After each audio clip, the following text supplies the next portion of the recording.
Welcome to our channel. तो friends, आज हम लोग कंपाउंड इंटरेस्ट के बारे में पढ़ने वाले हैं। अब देख पाएंगे कंपाउंड इंटरेस्ट। तो इसका पहले डिफिनेशन देखेंगे। Compound interest is the interest calculated on the principal and the interest accumulated over the previous period.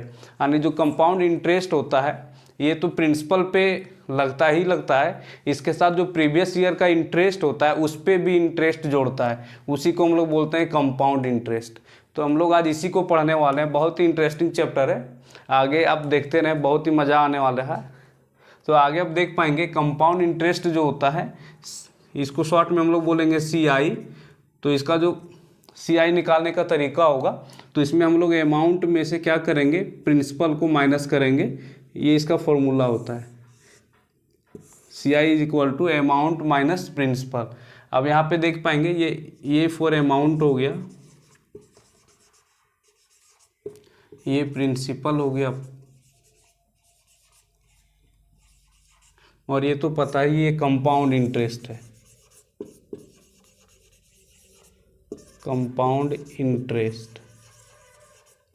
अब यहाँ पे देख पाएंगे फिर इसके लिए CI में सबसे पहले हमें अमाउंट निकालना होता है। तो अमाउंट कैसे निकालेंगे उसको हम बताएंगे। तो अमाउंट का फॉर्मूला होगा, यहाँ पे देख पाएंगे P into 1 plus R/100 to the power n। यहाँ पे कुछ टर्म आएगा नया नया, ये से अमाउंट होगा, ये P से प्रिंसिपल हो गया, ये 1 है, और ये जो R है यहाँ पे ये हम लोगों का रेट होगा, किस रेट पे इंटरेस्ट लगना है। और यहाँ पे जो n आया है ये n हमारा ईयर से कितने दिनों के लिए है, ये टाइम पीरियड है। तो ये हुआ फॉर्मूला।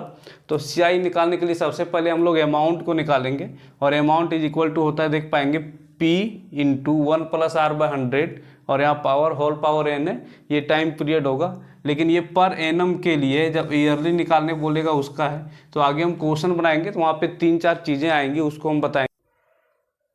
तो यहाँ पे आप देखेंगे कंपाउंड इंटरेस्ट जो है मेनली 3 तरीके से इसको निकाला जाएगा। इसको हम जो है कंपाउंड इंटरेस्ट जो होता है ये 3 तरीके से पूछा जाता है। एक ईयरली पूछेगा, एक हाफ ईयरली, एक क्वार्टरली। तो ईयरली जब पूछेगा तो अमाउंट जो है, इसमें आपको पता होगा मैंने अमाउंट ही निकालना रहता है। तो जब ईयरली पूछेगा तो इसका फॉर्मूला होगा 1 plus R/100 to the power n, यही होगा। Amount is equal to P into 1 plus R/100 to the power n। तो यहाँ पे आपको पता ही होगा ये R जो है ये रेट है, और रेट जो होगा ये पर एनम दिया हुआ रहेगा, तब का ये बात हो रहा है। रेट जो होगा वो पर एनम रहेगा, मतलब ये वार्षिक दिया हुआ रहेगा। जब इसी का जब आपको पूछेगा पर एनम रहेगा रेट, लेकिन जब पूछेगा इसका जो एक कंपाउंड इंटरेस्ट है वो हाफ अर्ली जब लिया जाएगा तो इसमें अमाउंट का फॉर्मूला चेंज हो जाएगा। यहाँ पे हो जाएगा P1 प्लस, अब रेट जो है अगर हम मान लीजिए 10% दिया है, ये ईयरली दिया है, 10% ही लेना है आपको एक साल में।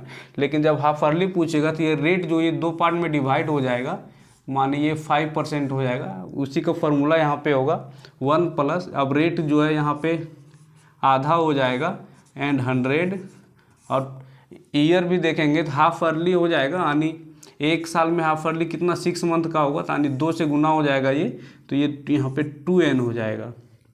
ये कहानी है जब कंपाउंड इंटरेस्ट पूछेगा हाफ ईयरली का तब का। और जब कंपाउंड इंटरेस्ट पूछेगा क्वार्टरली का तो क्या होगा, आप देख पाएंगे क्वार्टरली कब बोलते हैं, मतलब 3 मंथ को। ये 12 मंथ्स होता है 1 ईयर में, इसको 4 से जो डिवाइड करेंगे 3 मंथ्स को क्वार्टरली हम लोग बोलते हैं। 1 क्वार्टर हुआ ये। तो क्वार्टरली जब पूछेगा तो मेरा जो 1 ईयर है ये 1 ईयर बदल जाएगा 4 क्वार्टर में, तो ये 4 हो जाएगा, मेरा टाइम पीरियड अब 4 हो जाएगा यहाँ पे। इससे पहले मेरा टाइम पीरियड 2n हो गया था। इसी तरह यहाँ पे जब अमाउंट निकालेंगे तो यहाँ पे हो जाएगा P1 प्लस, अब यहाँ जो रेट है ये क्वार्टरली में 4 से डिवाइड हो जाएगा, और यहाँ बाय 100, और यहाँ पे जो टाइम पीरियड है इसमें भी 4 से मल्टीप्लाई हो जाएगा, क्योंकि एक ईयर को हम लोग 4 भाग में बांट दिए, क्वार्टर में इसको हम लोग डिवाइड किए हैं। तो ईयर जो है यहाँ 4 इंटू मल्टीप्लाई हो जाएगा, और हाफ ईयरली में 2 से मल्टीप्लाई हो जाएगा। तो ये 3 तरीके से पूछा जाता है मेनली क्वेश्चन कंपाउंड इंटरेस्ट में। एक ईयरली पूछा जाता है, एक हाफ ईयरली पूछा जाता है और एक क्वार्टरली पूछा जाता है। तो इसमें 3 फॉर्मूला आपके सामने यहाँ पे आ गया है, देख पाएंगे आप। Amount is equal to P × 1 + R/100 to the power n। ये बात आया ईयरली का। जब हाफ ईयरली में आएंगे तो बस कुछ नहीं, रेट को आधा कर देना है और टाइम पीरियड को 2 से मल्टीप्लाई कर देना है, क्योंकि 1 ईयर को हमने 2 भागों में बांटा है, उसको हाफ किया है तो टाइम मेरा बढ़ जाता है। ठीक उसी तरह जो है जब क्वार्टरली का बात होगा तो इसमें क्या होगा कि ये पूरे ईयर को हम लोग 4 भाग में बांटते हैं, इसलिए यहाँ पे 4 से मल्टीप्लाई हो गया और रेट जो दिया हुआ रहेगा वो 4 भागों में बढ़ जाएगा, इसलिए ये 4 से डिवाइड हो जाएगा रेट।